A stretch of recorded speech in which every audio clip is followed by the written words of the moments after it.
የፋኖ ኃይሎች ባህር ዳር ከተማን ቀለበት ውስጥ በማስገባት ላይ ናቸው። ሌላኛዋን ስትራቴጂክ ከተማ ተቆጣጥረዋል። ባህር ዳር ለመያዝ ወሳኝ ይዞታዎችን በመቆጣጠር ላይ የሚገኙት ፋኖች በማንኛውም ሰዓት ዋና ከተማዋን በእጃቸው ሊያስገቧት እንደሚችሉ ተገምተዋል። በሌላ በኩል በአንድ ግንባር ብቻ 2 ዲሽቃና 259 ክላሽንኮቭ መሳሪያን ጨምሮ 60 ሺህ የነፍስ ወከፍና የቡድን ጦር መሳሪያ ተተኳሽ በፋኖ እጅ ገብተዋል። ድሉ በአይነቱ የተለየ ተብሏል። በአገዛዙ በኩል ሌሊቱን ተከታታይ የድሮን ድብደባዎች ተፈጽመዋል። ከተሞች በእሳት መንደዳቸው ቀጥሏል። ህዝብ በከፍተኛ ጭንቀት ውስጥ ይገኛል። ዝርዝር መረጃውን ይዘናል። ጦርነቱ በሚቀጥለው ወር ይጀምራል የሚል የትንታኔ ጽሑፍ ለንባብ ውሏል። ጽሑፉ የጦርነቱ ጀማሪ ብልጽግና ሊሆን ይችላል ሲል ህወሓትና ኤርትራ በመቶ ሺዎች የሚቆጠሩ ተዋጊዎችን አሰልፈዋል ይላል። ብልጽግና ግማሽ ሚሊዮን ጦር አለው፣ ኤርትራ 300 ሺህ ጦር እንዳላት የሚያስረዳውን ትንታኔ መሬት ላይ ካሉ እውነታዎች አንጻር በዜናችን ቃኝተነዋል። ፍርድ ቤቱ በወልቃይትና ራያ ጉዳይ የእግድ ውሳኔ አስተላልፈዋል። እግዱ የሀገሪቱ ጠቅላይ ፍርድ ቤት የፌዴሬሽን ምክር ቤት ውሳኔን የማገድ ስልጣን ባልሰጠው ሁኔታ እንዴት ይታያል ስንል ባለሙያዎችን ጠይቀናል። ህወሓት በበኩሉ ከዛሬ የካቲት 19 ቀን ጀምሮ በተለያዩ የትግራይ ከተሞች የተቃውሞ ሰልፍ ጠርቷል። ሰልፉ የአቶ ጌታቸው ረዳ የትውልድ ቦታ በሆነው በራያ አማራዎች ላይ አስገዳጅ ትዕዛዝ ያስከተለ ሆኗል። ይህም ሌላኛው መረጃችን ነው። የብልጽግናው አለቃ አብይ አህመድ የሱዳን ብሔራዊ ጦር መሪው ጀነራል አብዱል ፈታህ አልቡርሃን በሚቀጥለው ወር ወደ አዲስ አበባ ለመጓዝ ያቀረቡትን ጥያቄ ውድቅ ማድረጋቸው ተሰምተዋል። በጉዳዩ ላይ ሱዳን ታይምስ የዲፕሎማቲክ ምንጮቹን ጠቅሶ ይዞት የወጣውን ዘገባ ይዘነዋል። ለሰዓቱ የመረጥንላችሁ ቀጠናዊ ዜና ትንታኔያችን ነው። ሰላም ጤና ይስጥልን ውድ የጣና ቲቪ ተከታታይ ቤተሰቦቻችን፣ አብራችሁን ስትቆዩ እነዚህንና ሌሎች ዝርዝር መረጃዎችን ታደምጣላችሁ። የጣቢያችን የሰዓቱ ዜና መረጃና ዜና ትንታኔዎቻችን እነሆ ተጀምረዋል። እስከ መጨረሻው አብራችሁ እንድትቆዩ አክብሮታዊ ግብዣችን ነው።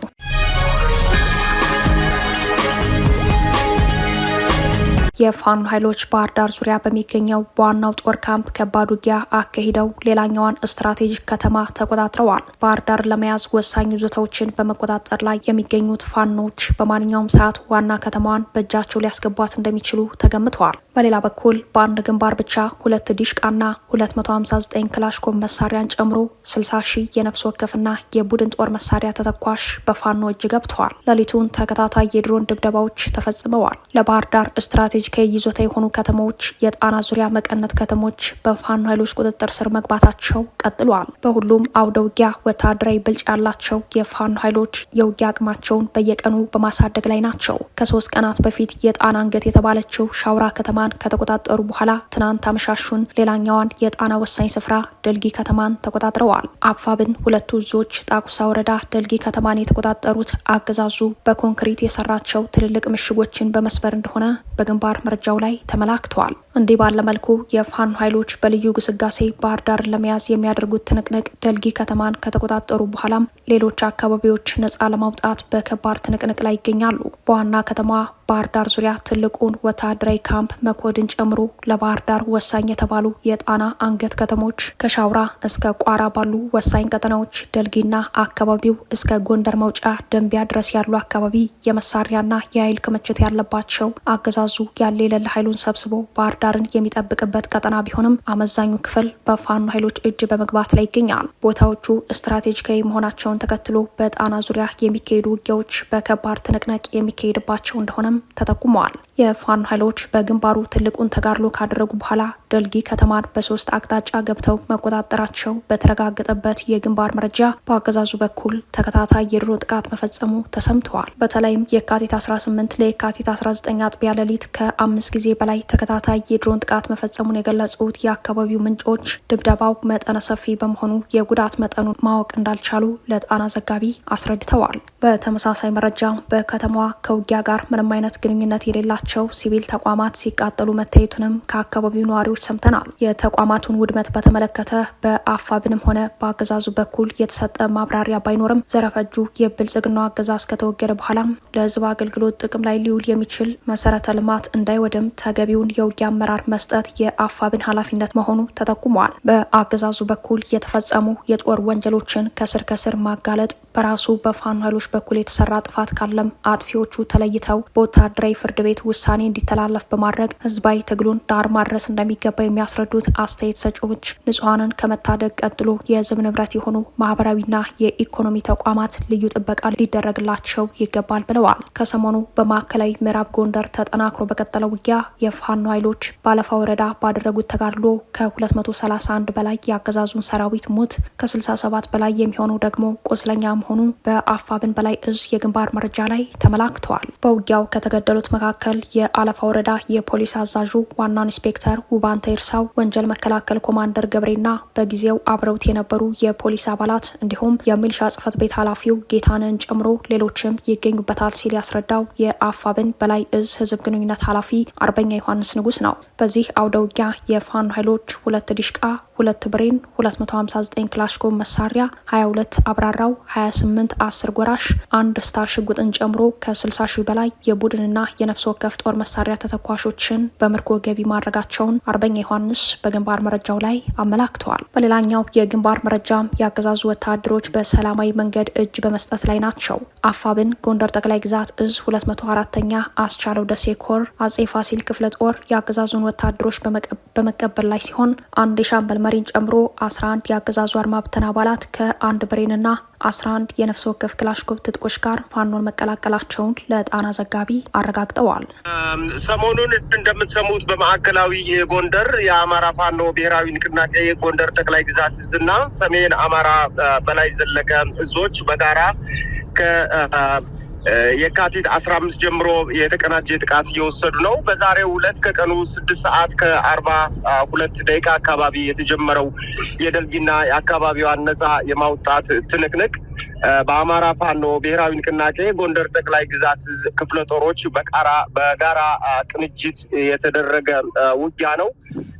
ይህ ውጊያ እልክ አስጨራሽ ውጊያ ከፍተኛ ትንቅንቅ የተደረገበት ነው። እንግዲህ አርበኞቻችን በአካባቢው ለዚህ ውጊያ የተሰለፉት ክፍለ ጦሮች ጠላት በእርግጥ መረጃው ቢኖረውም ባላሰበውና ባልገመተው ሰዓት መብረቃዊ ጥቃት ነው ያደረሱበት። 6 ሰዓት ከ42 ደቂቃ አካባቢ የተጀመረው ውጊያ እንግዲህ 10 ሰዓት አካባቢ መኮንታ ተብሎ የሚጠራው ከተማው መግቢያ አካባቢ ደልጊ ከተማው መግቢያ አካባቢ ያለ የስርዓቱ ወታደራዊ ጠንካራ ምሽግ ውስጥ እዛ ውስጥ ነው ዘሎ ሩጦ የገባው። ይህን ጠላት በማሯሯጥ ወደ ገባበት ምሽግም ማጥቃታቸውን ፊታቸውን አዙረው ጀግኖች እየለበለቡት ይገኛሉ። እንግዲህ ከነፍስ ወከፍ መሳሪያ የቡድን መሳሪያ ጨምሮ እንደ ሞርተርና ዲሽቃ ያሉ ከባባድ መሳሪያዎች በወገን በኩል ተተኩሰዋል። ጠላትም ያሉትን ከባድ መሳሪያዎች ሁሉ ተጠቅመዋል። ነገር ግን ጠላት በመኮንታ ምሽግ ውስጥ የመቆየት እድል አላጋጠመውም። ከ11 ሰዓት ከ40 አካባቢ በኋላም የአካባቢውን ምሽግ ተደምስሶ ለቋል። በአካባቢው ተደምስሶ ላይ ከተማውን ለመቆጣጠር በተደረገው ውጊያና ተኩስ የአድማ ብትን የሚሊሻና የስርዓቱ ካድሬዎችም ተበታትነው በአብዛኛው ቁስለኛ የሆኑ ሳይቀሩም ጣና ባህር ውስጥ ገብተዋል። እንግዲህ ጣና ባህር የጉማሬ መናኸሪያ የሆነ የአሳ እራት ሆነው ቀርተዋል። እነዚህ ሰራዊታቸው በአሁኑ ሰዓት ደልጊና አካባቢዋ የተራረፉ ጠላትን በመልቀም ላይ የሚገኘው የአማራ ፋኖ ብሔራዊ ንቅናቄ ጎንደር ጠቅላይ ግዛት እዝ አናብስ ክፍለ ጦሮች ጠላትን እያሳደዱ አይቀጡ ቅጣት እየቀጡበት ያለ ሰዓት ላይ ነው።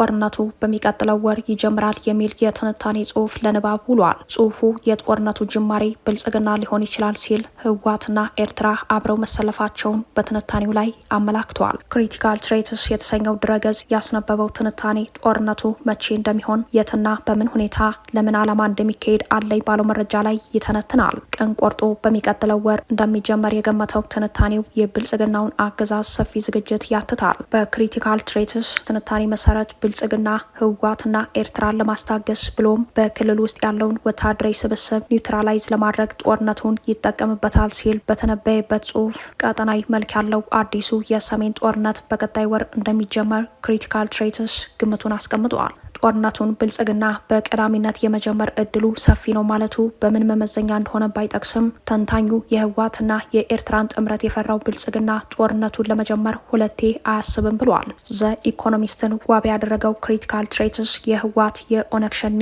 የኤርትራና የፋኖ ወቅታዊ ጉዳይ ከተነተነ በኋላ ብልጽግና እነዚህን የተጠቀሱትን ኃይሎች ሁሉንም ለመፋለም ተዘጋጅቷል ይላል። ከዚህ ጋር ተያይዞ መከላከያ ሰራዊት መቀሌን ኢላማ ያደረገ አሰፋፈር እንዳለውም አመላክተዋል። ይህን የጦርነት ዝግጅት የተረዳ ይመስላል ያለው የኤርትራ መንግስት ጦርነቱ በትግራይ ውስጥ ብቻ እንዲሆንና ወደ ኤርትራ ግዛት እንዳይገባ ማቀዱን ተንታኙ ግምገማውን አስቀምጠዋል። ህወሓት በበኩሉ ጦርነቱን አማራ ላይ ለማድረግ አቅዶ እየተንቀሳቀሰ ነው። ከዚህ ዓላማ ጋር ተያይዞ ህወሓት በወልቃይትና ራያ የብልጽግና ጦር በሰፈረበት ግንባር ትይዩ ጦር እያሰፈረ መሆኑን የጠቀሰው ተንታኙ ከባድ መሳሪያዎችን ማለትም መድፎችንና ታንኮችን ማሰማራቱን በማሳያነት በመጥቀስ ነው። የአስመራው መንግስት በበኩሉ በአሰብ ጉዳይ በብልጽግና የመወረር ስጋት ስለገባው ህወሓትን ሊደግፍ እንደሚችል ተንትኗል።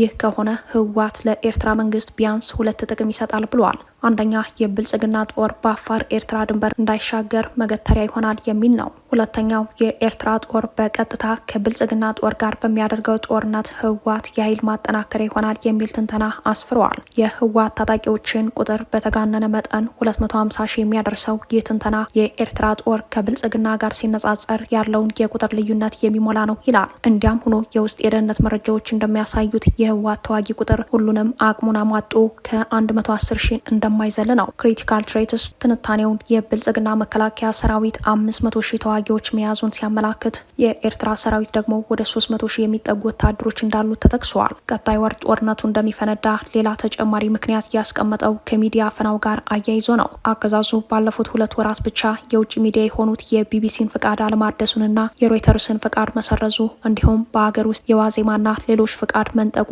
ለጦርነቱ ያለውን ዝግጅት ያሳያል ብለዋል። ክሪቲካል ትሬትስ ብልጽግና ጦርነቱን በቀጣይ ወር ለመጀመር ምክንያት ያደረጋቸው ዋና ጉዳዮች ከማመላከት ውጪ በህወሓትና በኤርትራ በኩል ያለውን ዝግጅት በተለይም ከውጭ ስላስገቧቸው የጦር መሳሪያዎችና ወታደራዊ የጋራ እቅድ ጉዳዮች ብዙም አላፍታታም። ትንተናው በቁጥር ረገድ መዳፈር ሊባል በሚችል መልኩ ያስቀመጣቸው አሃዛዊ መረጃዎች ተጨባጭነት የሚጎድላቸው ቢሆንም የኤርትራ ጦር ውጊያው ከኤርትራ ግዛት ውጭ እንዲሆን መፈለጉ የህወሓት ኃይሎችም ለውጊያ ሜዳነት አማራን መምረጣቸውን የሰጠው ትንታኔ በቀላሉ የሚታይ አልሆነም።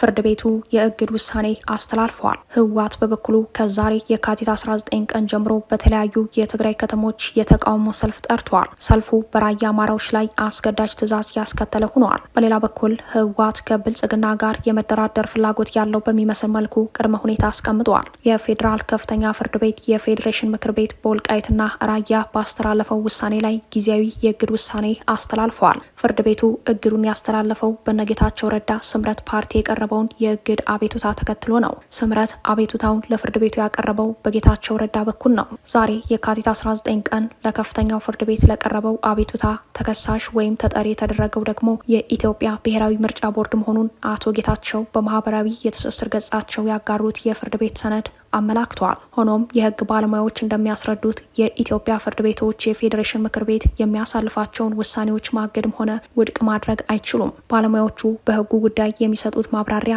የፌዴሬሽን ምክር ቤት የህገ መንግስት ትርጓሜ የመጨረሻው ባለስልጣን መሆኑን በማስታወስ ፍርድ ቤቶች የፌዴራል ጠቅላይ ፍርድ ቤትን ጨምሮ ህገ መንግስታዊ የዳኝነት ግምገማ ወይንም ኮንስቲትዩሽናል ሪቪው የማድረግ ስልጣን እንደሌላቸው በማውሳት እግዱን ትርጉም የለሽ ሲሉ አጣጥለውታል። ህገ መንግስታዊ ክርክር ሲነሳ ጉዳዩ የሚታየው በህገ መንግስት አጣሪ ጉባኤ ነው የሚሉት የህግ ባለሙያዎች ጉባኤው የውሳኔ ሀሳቡን ለፌዴሬሽን ምክር ቤት እንደሚያቀርብ የመጨረሻውንና የሚያግባባውን ውሳኔ የሚሰጠው ግን የፌዴሬሽን ምክር ቤት ነው ሲሉ አሰራሩን ያስረዳሉ። በዚህ ምክንያት መደበኛ ፍርድ ቤቶች የፌዴሬሽን ምክር ቤትን ውሳኔ መሻር፣ ማገድ ወይም ውድቅ ማድረግ አይችሉም የሚሉት የህግ ባለሙያዎች ፍርድ ቤቱ ያገደው ምርጫ ቦርድን በመሆኑ ቦርዱ የራሱን ውሳኔ አለመወሰኑን ከህግ ፍሬ ነገር አኳያ አስረድተዋል። የሆነው ሆኖ በተለያየ ጎራ ሆነው በአደገኛ የጦርነት ነጋሪት በጉሰማ ላይ የሚገኙት የህወሓት አንጃዎች በወልቃይትና ራያ ጉዳይ በፍርድ ቤትና በተቃውሞ ሰልፍ አጀንዳዎች የጋራ ፍላጎታቸውን አጠናክረው እየታዩ ነው። እነዚህ ኃይሎች ከዚህ ጋር በተያያዘ አንደኛው አንጃ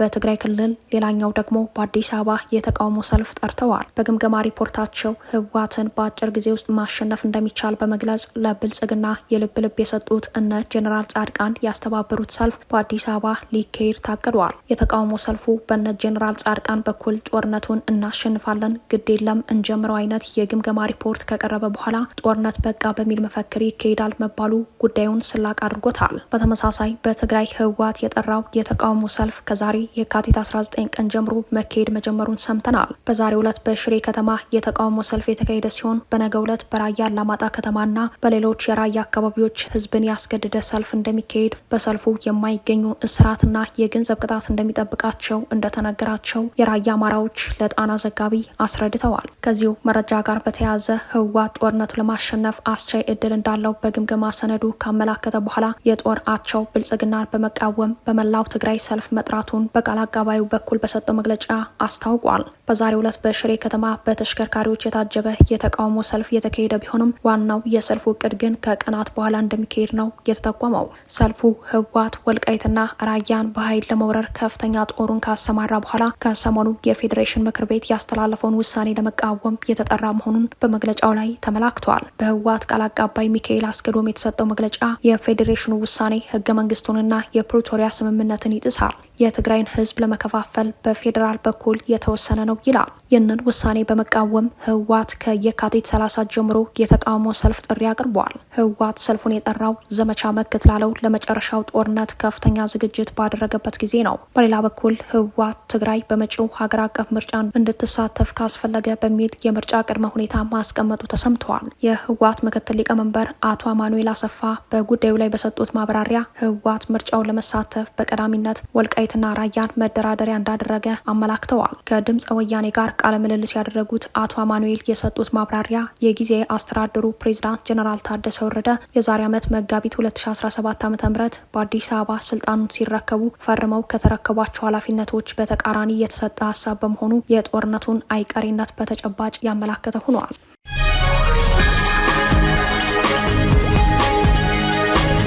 የፍትህ ስርዓቱን የገደለው ብልጽግና ፍርድ ቤት የፈታውን ማሰር ልማዱ ሆኗል። በፍርድ ቤት እንዲፈቱ የተበየነላቸው የህሊና እስረኛው ዶክተር ሲሳይ አውግቸው በፖሊሶች ታፍኖ ወዳልታወቀ ስፍራ ተወስደዋል። ባለፈው ሰኞ 100 ሺህ ብር ዋስትና በማስያዝ ከእስር እንዲፈቱ በፍርድ ቤት የተበየነላቸው ዶክተር ሲሳይ አውግቸው በትናንትናው ዕለት ከቂሊንጦ ማረሚያ ቤት በመውጣት ላይ እንዳሉ በር ላይ ሲጠብቋቸው በነበሩ የአገዛዙ ፖሊሶች ተይዘው ወዳልታወቀ ስፍራ መወሰዳቸውን ጠበቃቸውና ቤተሰቦቹ ተናግረዋል። ዶክተር ሲሳይ አገዛዙ የሽብር ድርጊት ፈጽመዋል በሚል ክስ ካቀረበባቸው 51 ተከሳሾች ውስጥ አንዱ ናቸው። በዶክተር ወንዶሰን አሰፋ መዝገብ ስር የሚገኙት እነዚህ ተከሳሾች የሽብር ክስ የቀረበባቸው በሰኔ 2015 ነበር። 5 የአማራ ጋዜጠኞች በተካተቱበት በዚህ ክስ ስር ካሉ ተከሳሾች ውስጥ ኮሎኔል ፋንታው ሙሀባውን ጨምሮ የ25ቱ ጉዳይ ሲታይ የቆየው በሌሉበት መሆኑ ይታወቃል። የተከሳሾቹን ጉዳይ ሲመለከት የቆየው የፌዴራል ከፍተኛ ፍርድ ቤት ልደታ ምድብ ህገ መንግስታዊና የሽብር ጉዳዮች ወንጀል ችሎት ነው። በዚህ ችሎት ዶክተር ሲሳይና አቶ ሞላልኝ ሲሳይ የተባሉ ሌላ ተከሳሽ የተከሰሱበት የህግ ድንጋጌ ተቀይሮ የዋስትና ክርክር እንዲያደርጉ ውሳኔ ተላልፎ ነበር። በዚህም መሰረት የተከሳሾቹ ጠበቆችና አቃቢ ህግ የዋስትና ክርክር ማድረጋቸውን አቶ ሰለሞን ገልጸዋል። ሁለቱ ወገኖች በጽሁፍ ያቀረቡትን ክርክር የመረመረው የፌዴራል ከፍተኛ ፍርድ ቤት ዶክተር ሲሳይ የ100 ሺህ ብር ዋስትና በማስያዝ ከእስር እንዲለቀቁ ሰኞ የካቲት 16 ቀን 2018 ብይን መስጠቱን ጠበቃው አስረድተዋል። ፍርድ ቤቱ በዚህ የችሎት ውለው የሌላኛው ተከሳሽ አቶ ሞላልኝን የዋስትና ጥያቄ ውድቅ ማድረጉንም አክለዋል።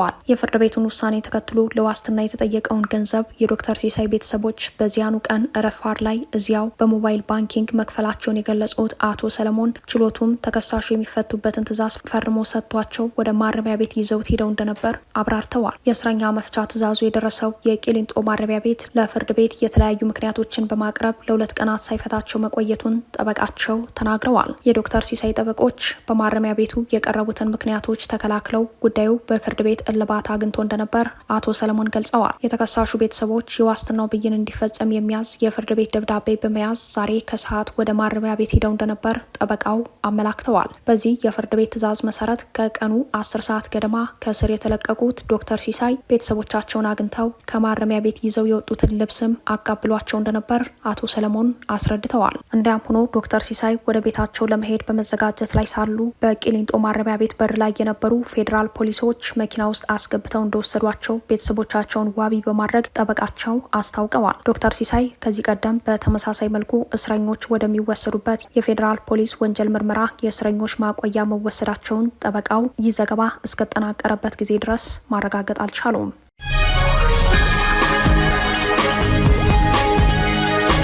የብልጽግናው አለቃ አብይ አህመድ የሱዳን ጦር መሪው ጀነራል አብዱል ፈታህ አልቡርሃን በሚቀጥለው ወር አዲስ አበባ እንዲመጡ ያቀረቡትን ጥያቄ ውድቅ ማድረጋቸው ተሰምተዋል። በጉዳዩ ላይ ሱዳን ታይምስ የዲፕሎማቲክ ምንጮች ጠቅሶ እንደዘገበው ውሳኔው ጥብቅና ሆን ተብሎ የተደረገ መሆኑን በመግለጽ የጠቅላይ ሚኒስተሩን ክልከላ በትክክል ማረጋገጡን በዘገባው አመላክተዋል። የዲፕሎማቲክ ምንጮች የአብይ አህመድን የጊዜ ሰሌዳ በምክንያትነት በመጥቀስ ጄኔራሉ ላቀዱት ስብሰባ ምንም የጊዜ ክፍተት ባለመኖሩ ምክንያት በሚል ውሃ የማያነሳ ምክንያት አብይ ጥያቄውን ውድቅ አድርገዋል ሲሉ መግለጻቸውን ዘገባው ጠቁመዋል። ይህ የአብይ ውሳኔ በቀጠለው ቀጠናዊ ወታደራዊ ውጥረት በተለይም አስታጣቂያቸው የተባበሩት አረብ ኤምሬትስን ለማስደሰትና ከኤምሬትስ ጋር ያላቸውን ግንኙነት በጥንቃቄ ለማስቀጠል በማቀድ ሊሆን እንደሚችል ዘገባው አመላክተዋል። የአብይ ክልከላ የተሰማው አብይ ከኤርትራና ህወሓት ጋር በተያያዘ ለጄኔራሉ ያቀረቡት ጥያቄን ጄኔራሉ አለመቀበላቸውን ያመላከተ መረጃ ይፋ በሆነበት ወቅት መሆኑ ጉዳዩን ትኩረት ሳቢ አድርጎታል።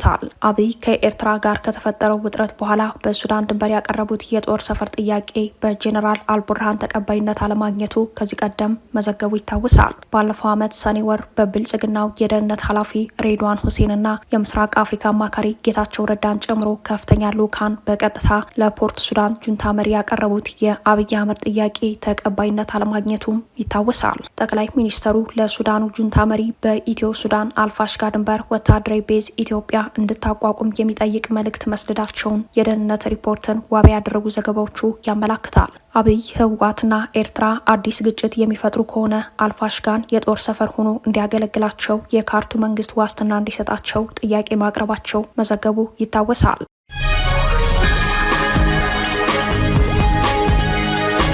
ክቡራትና ክቡራን ቤተሰቦቻችን ለሰዓቱ የተሰናዱት መረጃዎቻችን የተከታተሏቸኋቸውን ይመስሉ ነበር። አብራችሁን ስለቆያችሁ ልባዊ ምስጋናችን ድረሳችሁ እያልን የጣና ቲቪ ወቅታዊ ዜናዎች፣ ትንታኔዎችና ልዩ ልዩ ፕሮግራሞች እንዲደርሷችሁ ቻናላችን ሰብስክራይብ በማድረግ ቤተሰብ ይሁኑ። በተሳትፎ የትግል ሚዲያው እንዲያጠናክሩ ጥሪያችን እናቀርባለን። ጣና ቲቪ ከሀቅ ጋር